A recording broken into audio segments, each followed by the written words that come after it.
if you've got a Candida overgrowth, how do you balance it? And what are some of the best antifungal herbs that can help you with balancing your Candida overgrowth? This is exactly what we're talking about in my video today. Let's get started.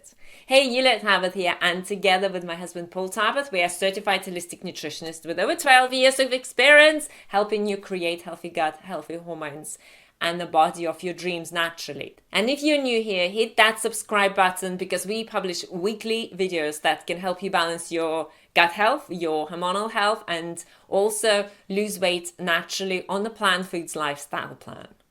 Did you know that about 90% of our body is actually made out of viruses, bacteria, and fungi?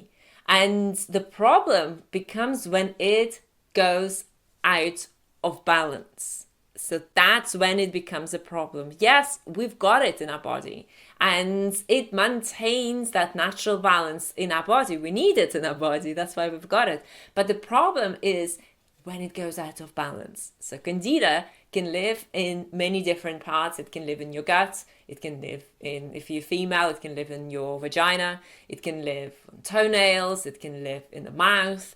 And it's important to understand that Candida per se is not a problem. What's problematic is when it goes out of balance.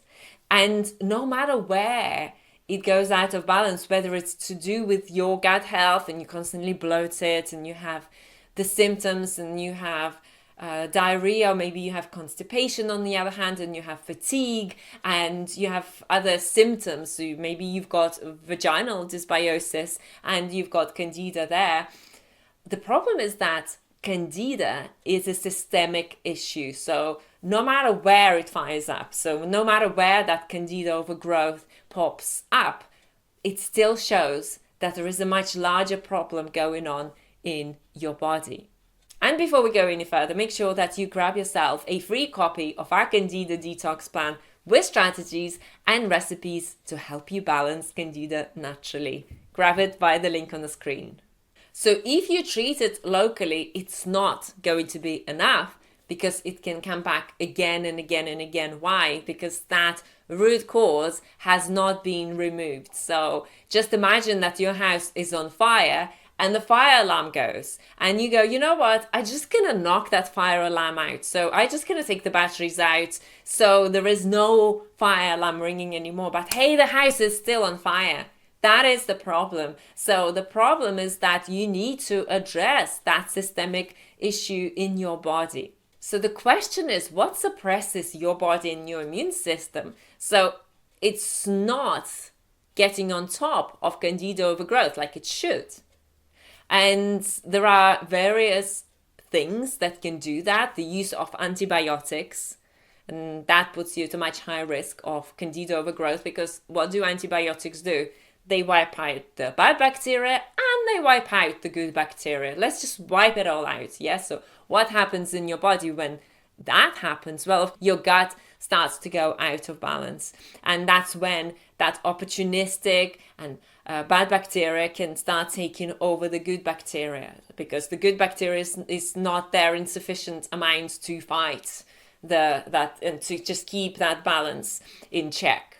So another thing is stress, and chronic stress contributes to low immune system and also inflammation in your body. And again, the stress can be different, right? So you just sort of like maybe go through a stressful day and then you recover and then you wake up and you're fine. I'm not talking about that type of stress. I'm talking about chronic stress that just keeps on suppressing your immune system. Now, uncontrolled blood sugar, that's another thing that can be contributing to Candida overgrowth. If your blood sugar is out of balance, if you've got pre-diabetes or type 2 diabetes and it's not controlled, then you can be getting yeast overgrowth as a result of that. Also, hormonal replacement therapy and contraceptive pills, that can be contributing to Candida overgrowth. As well as that, it can be diet-related, lack of sleep, lack of movement in your life, a good lifestyle to maintain your immune system and your body in a good place. Another issue that could be contributing to Candida overgrowth is that your gut is already out of balance. So you've got dysbiosis, you've got distraction to that gut microbiome. And when Candida goes out of balance, it's just not there to be able to take care of it. So if your gut is already out of balance, then know that Candida is just going to be a symptom of a much larger problem in your body. So how do you get on top of it, and what are some of the herbs that can help you? Well, we're going to talk about it in a second. So there are 4 steps to you balancing your Candida overgrowth.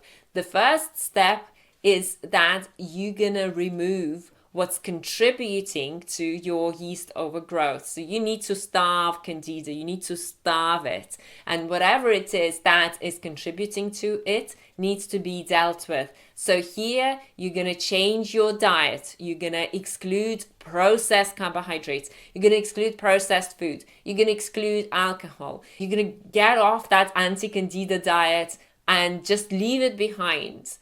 And instead, you're going to switch to natural whole food carbohydrates and natural whole food sugar found in fruits and go down that route. So your diet is going to be based on plenty of raw fruits, green leafy vegetables, some nuts, some small amounts of nuts and seeds, especially in the beginning of you balancing your Candida, and also some healthy steamed vegetable option and plant food source proteins. So you're removing what's been contributing to your Candida. You are adding some antifungal herbs. Again, I'm going to talk about this in a second. Keep watching. And you're going to replace it with what's going to help you cleanse your body. And it's an important issue because Candida overgrowth causes a lot of imbalance in your whole body. It can cause inflammation, excess inflammation. It can lead to a leaky gut. It can contribute to autoimmune diseases. So it is important to get on top of it. So you're going to rebalance it with what's going to help you build your health. And that will be introducing the right foods into your body while removing the wrong foods from your diet, and also introducing the right herbs that can help you fight Candida, and then also repopulating your gut with good gut bacteria, so rebuilding your microbiome. And what's that going to be to do with? It's not just about taking probiotics, and I really want a lot of you to understand that rebuilding your gut health is not as simple as taking the best probiotic you can find out there. Yes, it's good to take a really good probiotic, and you should take it for good 3 to 6 months if you're balancing your Candida, but it's just one of the steps that you can take in order to rebuild your gut health. And a lot of it is going to come from you eating fresh, whole food, plant foods, and bringing in a diversity into your diet. So you need to understand that to rebuild your gut microbiome, you need to eat sufficient amount of fiber.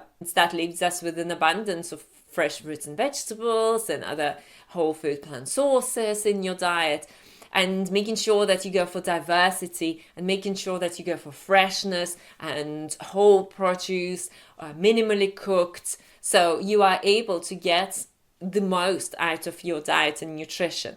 So that is something that's going to help you start rebuilding your gut microbiome. And again, it matters. What you eat matters just as much as what you don't eat. So you have to exclude the foods that are building inflammation in your body, contributing to inflammation in your body, making you more fatigued, making your hormones go out of balance, like low carbohydrate diets. You have to move away from foods that can be trigger foods for your gut. For example, certain foods like gluten and soy can also be a trigger. And of course, dairy products, and moving away from animal products. They're a huge source of inflammation in your body. So you're doing that, and you're repopulating your gut bacteria. Of course, that takes a little bit of time. So that takes a bit of time. And then you are able to maintain that. So you know what is your Candida restoration diet plan. So getting you to a place where you are rebuilding your gut. Once you've rebuilt your gut, you can bring in wider diversity of foods, again, whole plant foods, but you might not have been able to eat cabbages before, for example, because you were lacking enzymes, you had gut dysbiosis, you needed to balance that. And in a few weeks' time, you're able to bring that in and start digesting it, no problem. So all those things will need to be taken into consideration. Okay, so let's talk about the herbs that can help you with Candida overgrowth. And it's a very good idea to introduce antifungal herbs as well as you clearing Candida, and also knowing what's going to work for you. And if you've just got Candida overgrowth or you've got some other issues going on, because the herbs that you will need to introduce will vary based on your specific situation. And if you've got Candida and H. pylori, that's going to be a different plan as compared, for example, to Candida and maybe parasites and Candida and gut dysbiosis that you've got. So each drug, even when we're talking in terms of herbs, will treat a different bug in your body. So you need to know that. But overall, let me just give you an overall understanding of some of the herbs that can help you clear Candida. Oregano oil. So oregano oil is great, and it's a powerful one. It's a powerful anti-candida, antifungal, and anti-parasitic herb as well. Personally, I do not do well with oregano oil. It's way too strong for me. I cannot take it. And over the years, my husband and I, we've worked with hundreds of clients who came to us with gut issues, and they tried cleansing herbs, and they tried diets and supplements, and they tried all kinds of fasting, all kinds of things, raw vegan diets, vegetarian diets, juice fasting, all kinds of things. And they still had Candida issues and Candida balance. And some of them do okay with oregano oil, but some of them don't. So again, it's personal. But overall, it has strong antifungal properties, but it's also strong on your body. So you've got to watch out for that. The next herb is Piodaco, and you can get it in the form of a tincture, which will be a more concentrated form. You can get it in the form of a supplement. You can get it in the form of tea. The tea is going to be the weakest concentration. And other herbs also, like caprylic acid, for example, black walnuts, that can be very helpful when it comes to clearing Candida. But when it comes to antifungals, you don't want to be on them for the rest of your life. You know, you need to understand that they're still strong. They're still strong on your liver. They're still strong on your body. So you only need to take them for the duration of the cleanse, and then you leave them aside, and then you rebuild your gut health. So this is why a holistic plan is so important versus just picking, okay, I'm going to take oregano oil, but my diet is out of balance, but my lifestyle is out of balance, but my gut health is out of balance. And let's see if that works. You know, all those individual things are not going to result in the health that you want to build. You need a holistic plan. You need help and support with guiding you forward. And if that's what you're after, then let's jump on a free 15-minute health accelerator call. So what we'll do, we'll look at your current situation, we'll assess your goals and needs, and we'll see if we can help you inside our coaching program. Our program has helped hundreds of clients from all over the world restore their gut health, hormonal imbalances with an incredible success rate. And let's see how we might be able to help you. So to book that free call, go to the link that you're seeing on the screen and grab a slot in our calendar. In the next video, my husband Paul and I are going to be talking about the common myths and mistakes that you want to avoid when it comes to an anti-candida diet. See you there.